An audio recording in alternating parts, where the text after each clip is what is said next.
شباب، سالي، اه. شو بدي تجيب لما هدية؟ صح، صراحة أنا مش مزوق بالقصص هاي.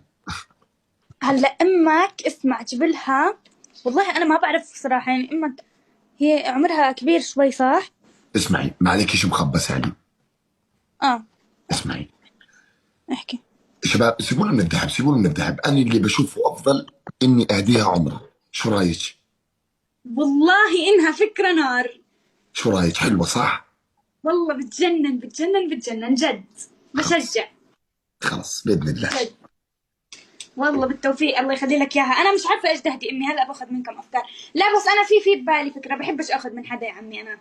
صح صح تعرف. صح صح صح، أنا إن شاء الله بدي أهدي أمي عمرة بإذن الله. الله يطعمني إن يعني شاء الله. تحضر أعطيها عمرة اشياء وأقول تعرف. لها روحي يا حبيبتي على العمرة.